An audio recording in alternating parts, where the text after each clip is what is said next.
Audio Jungle.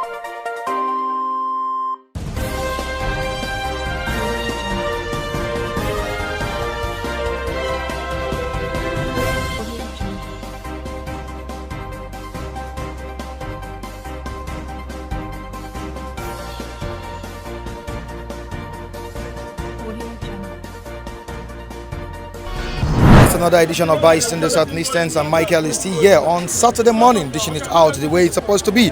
Quickly to today's business with the Punch newspaper. Saturday Punch with very, very good ones here. We have like a showtins.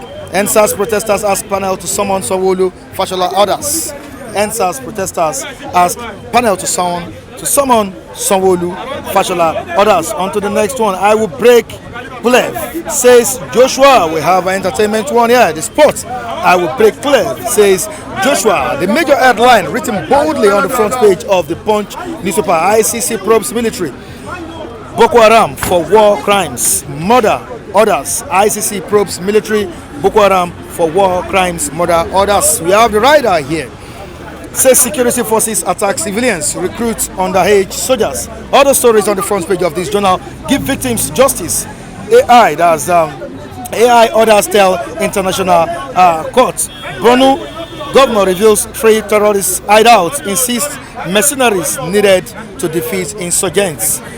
On to the next one down the paper, we have how policemen killed my 2 sons within 5 years. 86-year-old Imo widow is speaking. How policemen killed my 2 sons within 5 years. 86-year-old Imo widow speaks. COVID-19, Lagos governor goes into isolation as 8 tests positive. And the last story we'll be reading to you viewers, we have leadership newspaper publisher, and that's Nda Isaiah dies at 58. That's a tragic one here. Leadership newspaper publisher Nda Isaiah dies at 58. And these are the stories we have on the front page of this journal. Quickly to our reviewers from our talks. Mr. Mike, if you look at the nature of that panel of inquiry, it's a finding one. Based on that, the lawyer of the NSAS protesters had requested the presence of Fashola, some medical director of some medical facilities in Lagos here, the executive governor of Lagos State, and some other persons who may have some vital information that would aid the panel in arriving at its conclusion, or to establish that actually people were shot at that Lekki toll gate on that fateful day.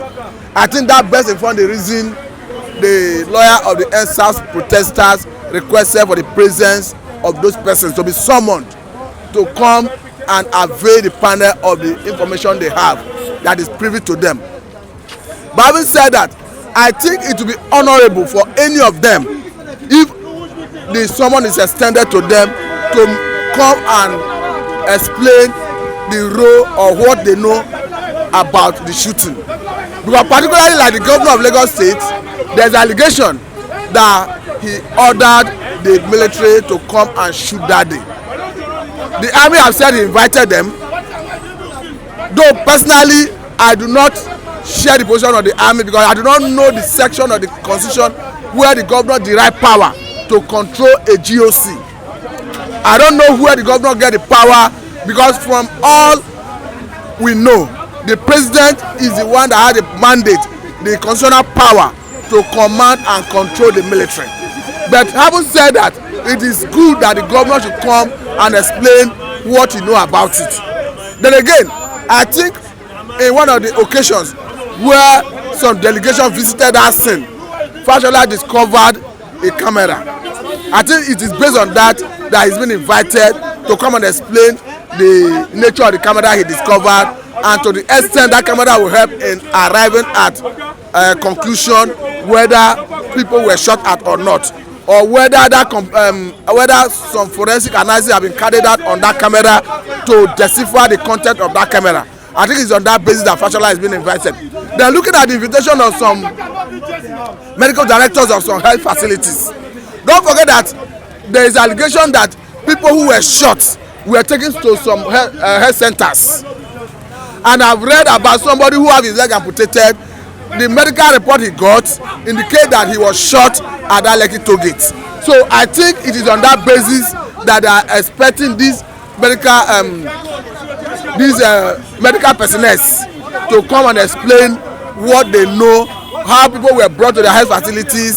So those medical directors, I think their testimony at that panel will go a long way in helping the panel to unravel the mystery behind that puzzle. I think the immunity is against legal prosecution. I don't know whether the immunity extends to him appearing before the panel, but I think even if the immunity extends to him shared him from appearing before the panel, which I think actually the immunity should shared him from appearing before that panel. But there are instances where I've seen people say that they waive their immunity. So even if that immunity is there, the governor is at liberty to decide to waive that immunity and appear before the panel for purpose of making the panel to get to the root cause of the whole saga. Then looking at Fashola as a person, I don't think there's any immunity covering him from appearing, and all other medical directors that have been invited. But having said that, whoever is invited, I think since the aim of the panel is to get to the root of what transpired that day, I think it's a good thing that they should all appear, with or without immunity. The governor can decide to waive his immunity and make appearance and tell the panel what he know about it. And I want to start by saying yesterday I celebrated my birthday anniversary.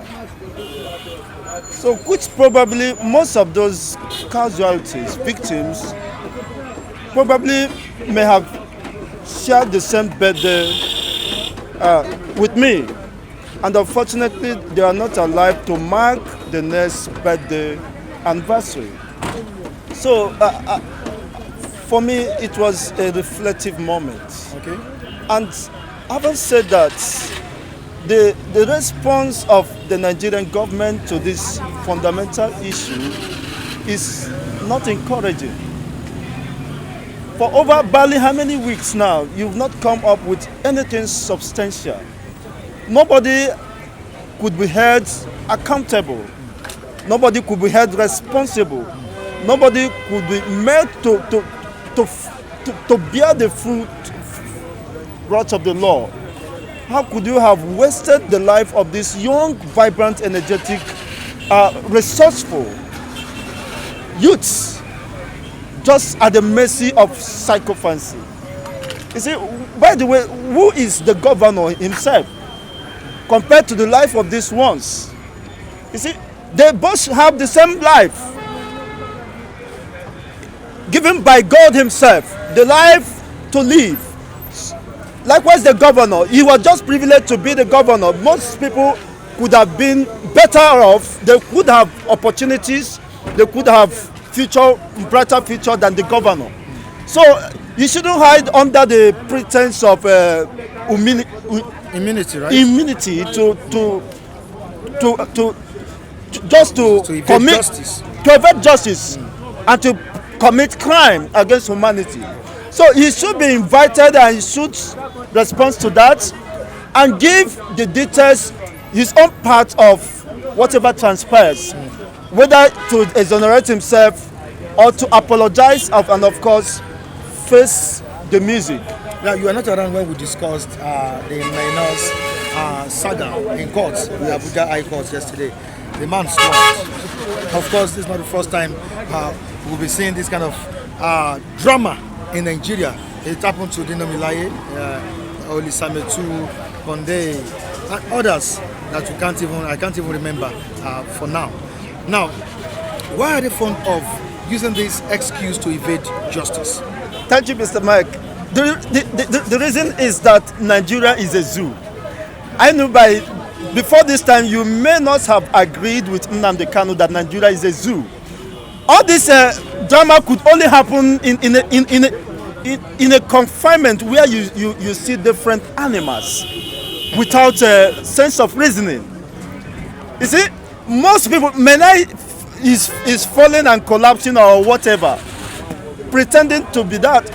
Most people, these are about people who have served meticulously, who have served the country for over 35 years, who have committed their 35 service years into the service of Nigerian state.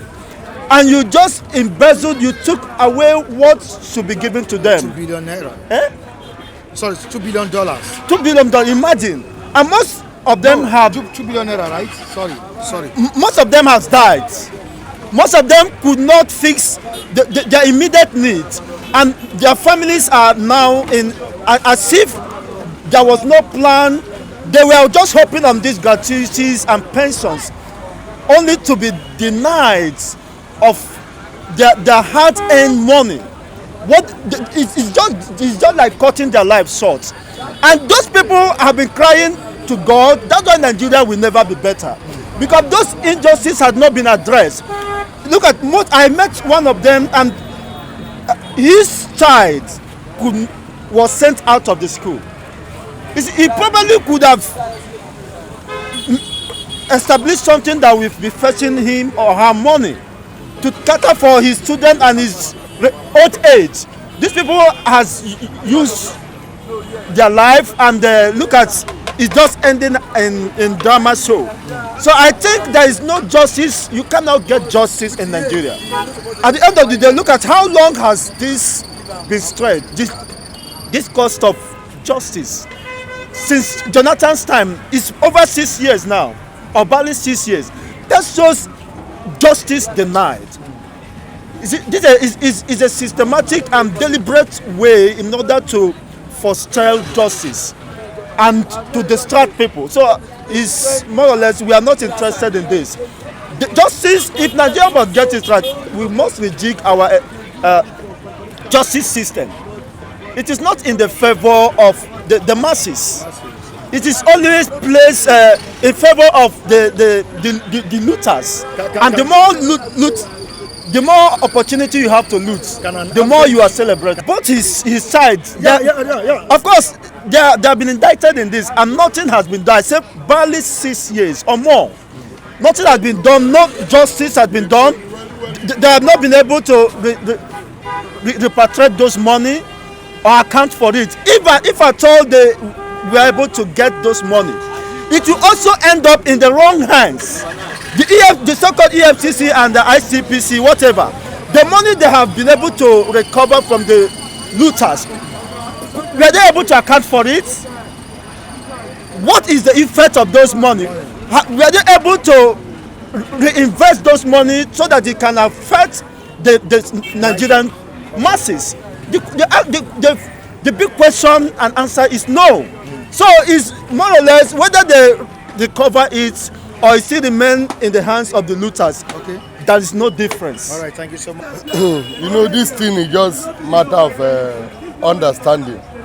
But it's just because our government, they don't have understanding and they don't like listening to the masses. Only what they listen is, if you are not the governor, they only listen to their own opinion.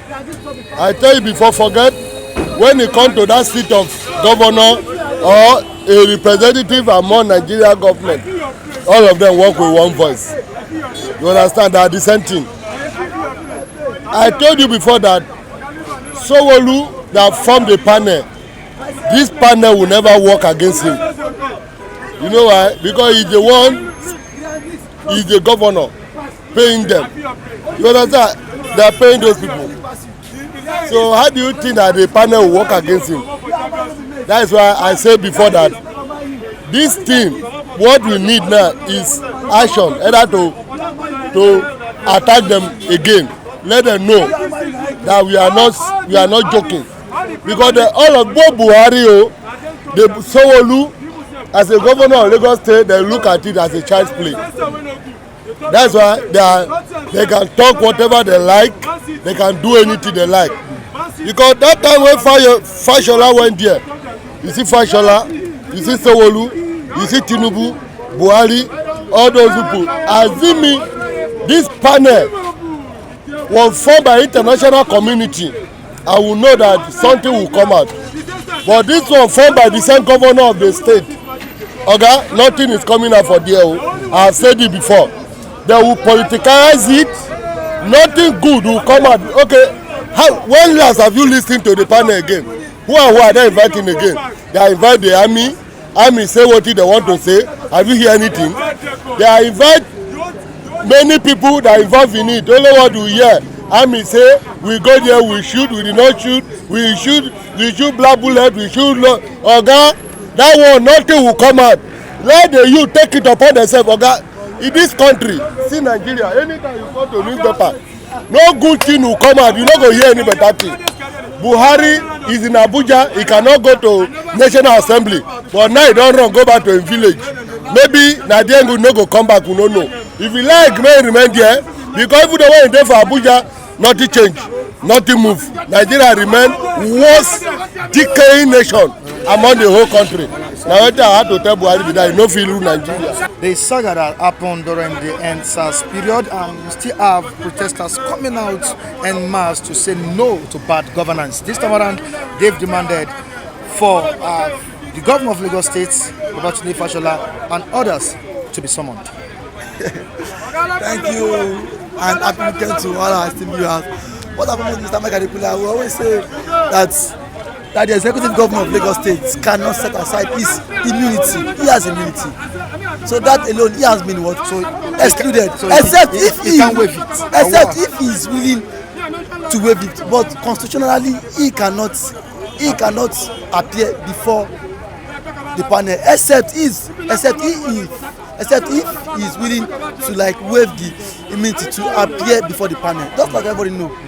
So aside from him, I think the likes of every other person that's Fashola that has been involved. The one that discovered the camera.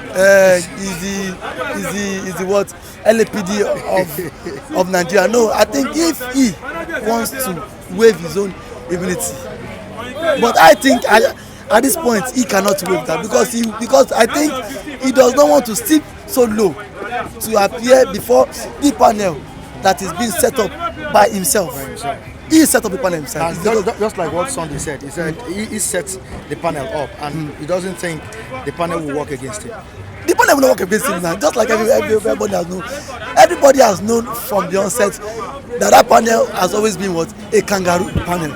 Just like everybody, he bought here in Nigeria and then he will. That's why no, because you cannot set up something and then you still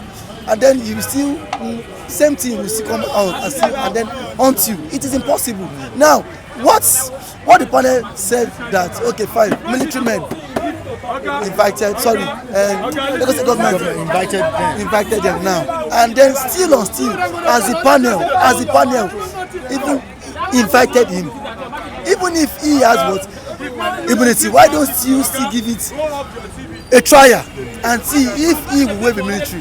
No, Fashola has not even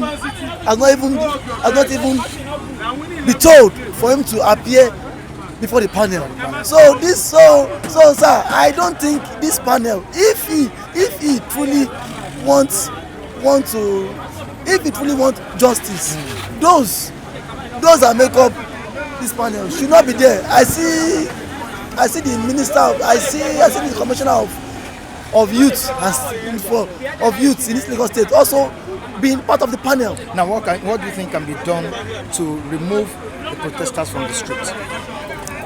What do I think can be done to remove the protesters from the streets? Mr. Mike Adekunle, you cannot remove those agitating for good governance of the streets. It is impossible. Nigeria has become so unbearable for us to live.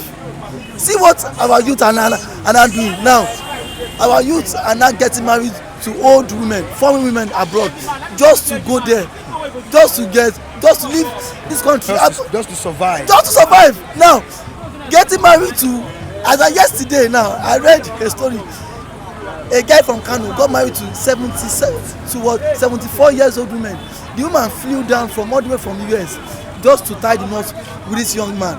Now, a guy was even congratulating him, say, guy, congratulations, your hustle don't pay, because everybody is now look for what winner pastor just to get married to all these white women. Is now what also just to get married to any older women, white women, just to flee this country, because the country has become so unbearable. Now, if you do check how many youths have now tied the knot with these white women, 54. 74. These are what Nigerian youth are not doing just to leave this God-forsaken country.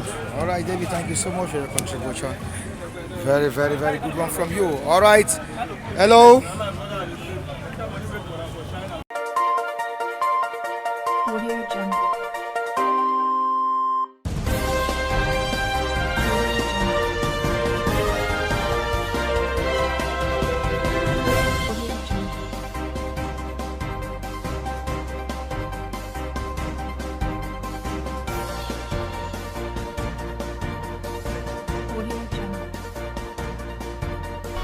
Thank you so much for joining us on today's edition of this program, the weekend edition of Bystanders at News Stand. It's been very, very interesting. We really appreciate our viewers. You viewers across the globe, we appreciate you too. Join us next time on the same platform. Michael Adekunle remains my name. Behind the camera is Christian Chuku. Very good one from you. Bamichelle Lawe in the studio. That's the editor. Keeping it real on Flip TV. You can subscribe to our sister channel. Also subscribe to Flip TV. You can also join me on Facebook, Michael Timtayo Adekunle, Michael Michael Timtayo Adekunle. Have a good weekend, everyone. Bye.